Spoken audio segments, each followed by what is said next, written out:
के बाद जो चुन कर आएगा वो लोकतांत्रिक तरीके से चुन कर आएगा। हमको अपने परिवार के आदमी को बनाना है तो कुर्सी नहीं चलेगा। राजद में क्या कुर्सी चलेगा? राजद के किसी कार्यकर्ता को हिम्मत है कि कुर्सी चला के कह दे कि हम उम्मीदवार होंगे? पूर्व जिला परिषद सदस्य दुर्गावती, मैं आदर्श ग्राम वहाँ पर रहने वाला हूँ और मैं पार्टी बनने से पहले बड़े भाई प्रशांत किशोर जी के विचारों से मैं जाके मधेपुरा कैंप में जुड़ा और मैं जीवन की बहुत लंबी तो उल्लेख नहीं कर सकता, लेकिन मैं आपको इस बात के लिए स्पष्ट कर दूँ कि मैं इनके साथ हूँ। टिकट जिसको देना हो आपने, मैं वहाँ भी कहा, यहाँ भी कहा, इसी के साथ जय जय सुराज देगा। विनायक जी। मैं विनायक प्रसाद जायसवाल, जन सुराज संस्थापक सदस्य। मैं जन सुराज की नीतियों में विश्वास करता हूँ और हम पांचों में से कोई भी सदस्य अगर उम्मीदवारी के लिए प्रशांत जी किसी को नॉमिनेट करते हैं तो मैं तहे दिल से उनको धन्यवाद और स्वागत करता हूँ। बाकी बातें मैं समाज के साथ और अपने तन बंधन के साथ जुड़ेंगे, चाहे अगड़ा हो या पिछड़ा हो या सवर्ण जो भी आएगा, मैं उसके साथ खड़ा कंधे से कंधा मिला कर दूंगा। उस पार्टी का नाम है जन सुराज। समीम भाई। नमस्कार, हम समीम अहमद। मैं 2015 में बीएसपी से मैं करागढ़ में हरा था, जो कि मैं 12 साल से बीएसपी में था और मैं 25 अगस्त से भैया से जब मैं मिला काफ़ी जनस्वराज में प्रभावित था और भैया से जब मिला तो मैं बोला कि भैया आपका जो विजन है, प्लान है बिहार के लिए, इस प्लान में हम भी बिहार के लिए जुड़ना चाहते हैं। टिकट का जहाँ तक बात रही, टिकट तो हर किसी का अपेक्षा होता है कि हम भी लड़ जाएं, लेकिन मैं भैया को बोला था और भैया ने हमको वादा भी किया था कि समीम भाई 4 में से 1 आपको जरूर हम देंगे। 4 अगर विधानसभा बिहार में हो रहा उपचुनाव, उसमें 4 में से 1 जरूर हम आपको देंगे, जिसमें इन्होंने वादा निभाया जो बेलागंज में एक मुस्लिम को दिया। मैं तहे दिल से मैं सम्मान और स्वागत भी करता हूँ। इन्होंने जो बोला वो अपना वादा निभाया। मैं इसीलिए जन स्वराज के लिए और पूरे बिहार के लिए और बिहार के जनता के लिए मैं जिसको भी बिहार और रामगढ़ की धरती पर प्रत्याशी उतारेंगे भैया और इनके पूरे विचारों से मैं सहमत हूँ, जिसको उतारेंगे मैं उनके साथ तन मन धन और जन के साथ मैं इनके साथ हूँ। जय बिहार, नमस्कार।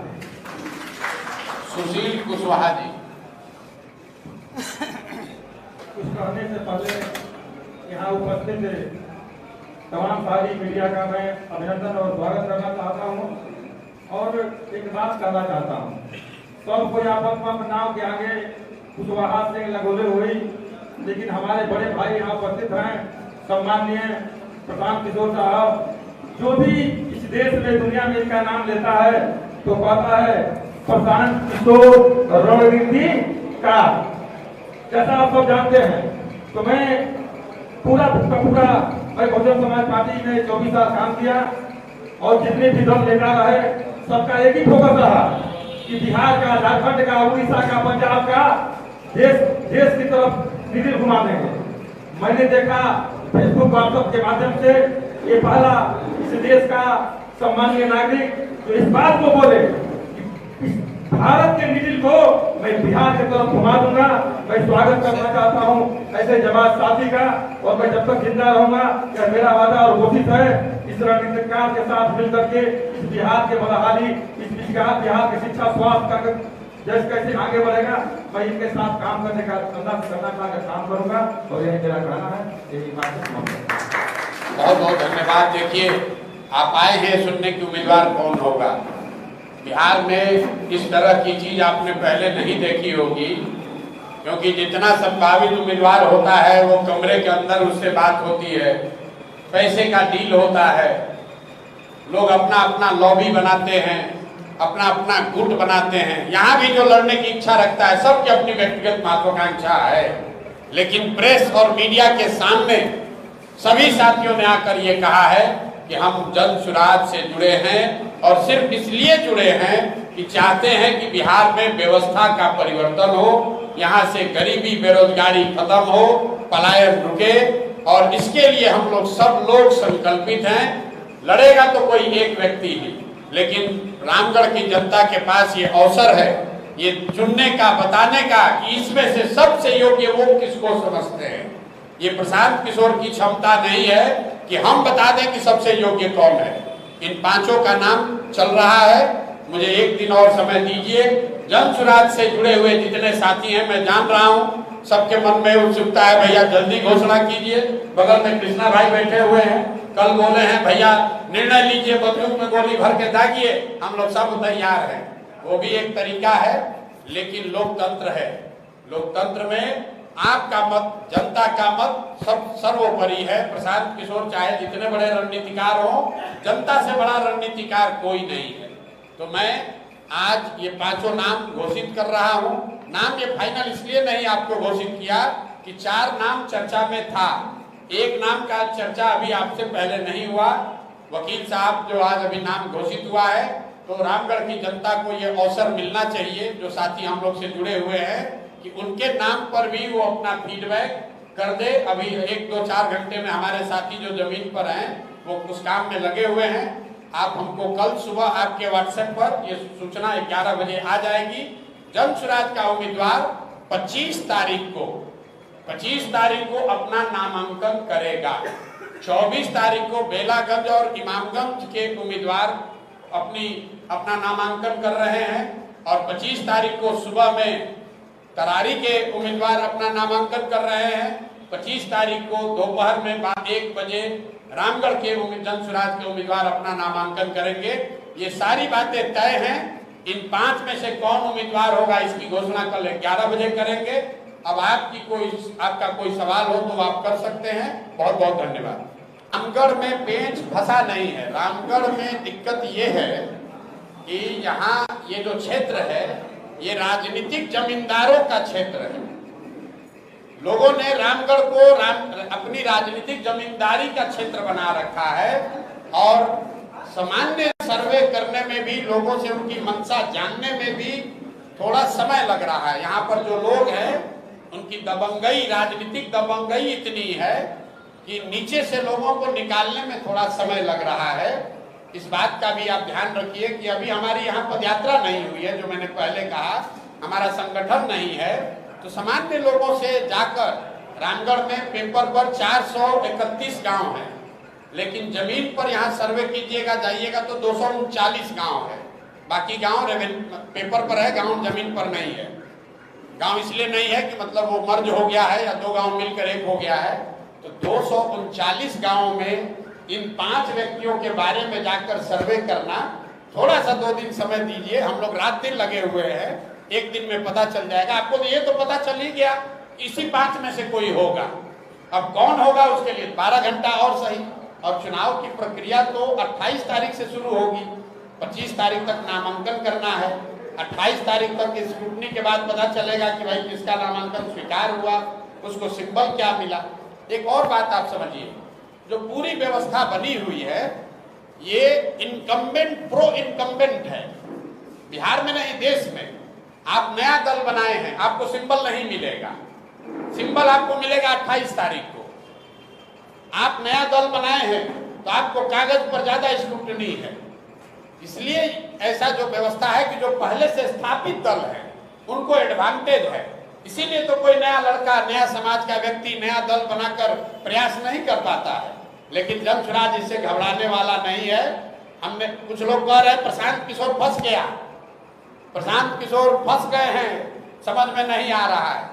तो जो लोग ये टीका टिप्पणी कर रहे हैं उनको पता नहीं है कि एक प्रशांत किशोर एगो दुगो नहीं, 11 गो चुनाव लड़ा है।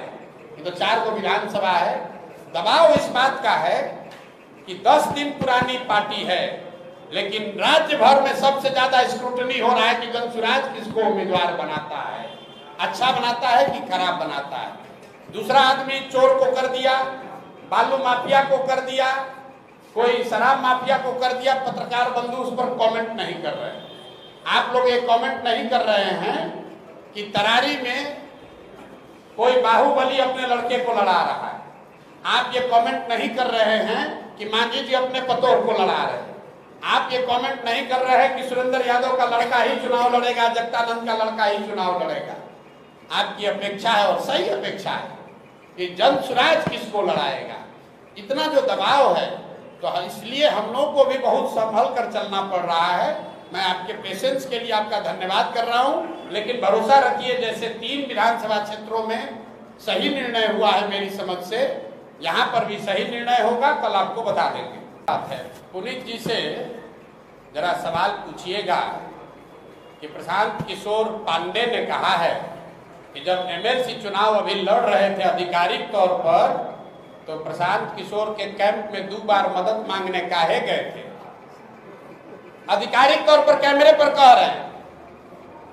बाबूजी आरजेडी के अध्यक्ष हैं, सुधाकर सिंह भाई मंत्री हैं, एमएलसी का चुनाव के लिए आप कैमरे पर कह रहे हैं नाम पता जगह जारी कर देंगे जब आए थे मदद मांगने के लिए। तो अगर प्रशांत किशोर की कोई ताकत ही नहीं है तो आप एमएलसी का चुनाव लड़ने के लिए हमारे यहाँ काहे मदद मांगने आए थे। दूसरी बात आपने कहा कि प्रशांत किशोर आकर चुनाव लड़े। प्रशांत पांडे, मेरा नाम प्रशांत किशोर है, बाबूजी का नाम है श्रीकांत पांडे, उनका नाम क्या है? पुनीत, डॉक्टर पुनीत सिंह। जन स्वराज जैसे उनके पिताजी का ये जागीर है, वैसे जन स्वराज प्रशांत किशोर की जागीर नहीं है। जन स्वराज बिहार के उन सारे लोगों की जागीर है जो बिहार में उन जैसे और उनके परिवार जैसे लोगों से राजनीतिक जमींदारी को जड़ से उठाकर फेंकना चाहता है। रामगढ़ में प्रशांत किशोर नहीं पैदा हुए हैं, तो प्रशांत किशोर या जन स्वराज में वही चुनाव लड़ सकता है जो रामगढ़ का बेटा है। रामगढ़ की जनता को तय करने दीजिए कि नेता का बेटा यहाँ राजा बनेगा कि रामगढ़ का गरीब का बेटा राजा बनेगा, कि नेता को तय करने दीजिए। और एक घोषणा अभी कर देते हैं। बहुत लोग कहता है कि हमको चुनाव की समझ है, देश दुनिया से लोग आते हैं पूछने कि चुनाव कौन जीतेगा, रामगढ़ कौन जीतेगा कौन हारेगा, इस पर टिप्पणी नहीं करेंगे। लेकिन जिस सज्जन का आप नाम ले रहे हैं, जगतानंद और आरजेडी यहाँ तीसरे या चौथे पायदान पर रहेंगे, नहीं रहेंगे तो हमारा आकर गर्दन पकड़िएगा। ये बयान चला दीजिएगा, ये बयान दोनों चलाइएगा। प्रशांत किशोर ने कहा कि तुम जीतने की बात छोड़ो, दूसरे नंबर पर आकर दिखा दो, मैं मान लूंगा कि रामगढ़ की जनता में तुम्हारी पकड़ है। हमको क्या लड़ा रहे, हमको क्या लड़ा रहे। और रामगढ़ में किसको लड़ा रहा है तो बुलाओ अपने नेता को, तेजस्वी यादव को। तो समीम भाई ने कहा है पहले कि बुलाइए तेजस्वी यादव के यहाँ लड़ाने, और हम यहाँ लड़ जाते हैं और देखिए कौन जीतता। कर लीजिए फैसला, एक वर्ष तेजस्वी जी लड़ जाए, एक वर्ष हम लड़ जाते। चुनाव का मुद्दा ये है कि बिहार की जनता अपने बच्चों के लिए जगे, अपने बच्चों के लिए वोट करे। अभी तक जाति के लिए वोट कर लिया, धर्म के लिए वोट कर लिया, मंदिर मस्जिद के लिए वोट कर लिया, विचारधारा के लिए वोट कर लिया, नेता के बेटे के लिए वोट कर लिया। एक बार अपने बच्चों के पढ़ाई और रोजगार के लिए वोट करो। यही जन स्वराज का नारा है, यही जन स्वराज का सिद्धांत है। और इसी मुद्दे पर चुनाव लड़ा जाएगा कि नेता के बेटा को वोट देना है कि अपने बच्चे को वोट देना है। 14 में कौन उनको मदद किया, 15 में यहाँ नीतीश का कैरियर को किसने बचाया। न तो जहाज डूब गया था पूरा, मांझी जी लेकर भाग गए थे। तो ये कह रहे हैं कि मीडिया में बने हुए हैं, क्यों पैसा वैसा दे के सबको खरीद लिया है। तो आपको पता नहीं चल रहा, आपको गाली भी दे रहा है कि पत्रकार लोग को क्या है, तो सब बिक गया है, प्रशांत किशोर से पैसा ले लिया। यहाँ बैठे हुए जितने पत्रकार हैं जरा बताइए तो किसी को एक हम समोसा भी खिलाए हैं। कह रहा है कि सारा पत्रकार प्रशांत किशोर के पीछे घूम रहा है। आप भभुआ के किसी गांव, रामगढ़ में किसी गांव में जाइए, रामगढ़ के किसी गांव में जाइए, प्रत्याशी की बात छोड़िए, जीत हार की बात छोड़िए, अगर घर घर कोई पहुंचा है तो जन स्वराज के वर्कर कार्यकर्ता पहुंचे। क्या आपको मालूम है आज अगर रामगढ़ के घर घर में गांव गांव में कोई आदमी पहुंचा है तो जन स्वराज का वॉलंटियर पहुंचा है, जन स्वराज का कार्यकर्ता पहुंचा है, वो जगतानंद सिंह का लड़का नहीं पहुंचा है। लेकिन लड़ाई इसी बात का है कि नेता का लड़का नेता बनेगा कि रामगढ़ का लड़का नेता बनेगा, अभी पता चलेगा। 500 लोग सामने खड़े हैं। और बेलागंज में सुनिए, बेलागंज का प्रेस कॉन्फ्रेंस आपने देखा है, वहां 5 लोग, 5 उम्मीदवार, आप लोग कुर्सी चलने को इतना बड़ा बात बता रहे हैं। अभी तक तो आप लोग करते जन स्वराज को कोई पूछिए नहीं रहा है। और जन स्वराज का टिकट पाने के लिए अगर लोग कुर्सी चला रहे हैं तो यही बता रहा है कि जन स्वराज की ताकत है कि नहीं है। अरे भाई इतना तो समझिए, 10 दिन पहले पार्टी बना है, उस पार्टी का टिकट पाने के लिए लोग कुर्सी चलवा रहे हैं, और जब बेलागंज के प्रेस कॉन्फ्रेंस में कोई कुर्सी नहीं चला, जहां चर्चा चली है वहां समर्थकों ने कुछ हल्ला गुल्ला किया होगा, उसमें क्या है, लोकतंत्र अभी नहीं, अगले 1 साल में हर जन स्वराज के मीटिंग में कुर्सी चलेगा, हम पहले आपको बता देते हैं। लेकिन कुर्सी चलने के बाद जो चुन कर आएगा वो लोकतांत्रिक तरीके से चुन कर आएगा। हमको अपने परिवार के आदमी को बनाना है तो कुर्सी नहीं चलेगा। राजद में क्या कुर्सी चलेगा? राजद के किसी कार्यकर्ता को हिम्मत है कि कुर्सी चला के कह दे कि हम उम्मीदवार होंगे? उसको तो मालूम है कि जगदानंद का परिवार ही बनेगा, लालू जी का लड़का ही बनेगा।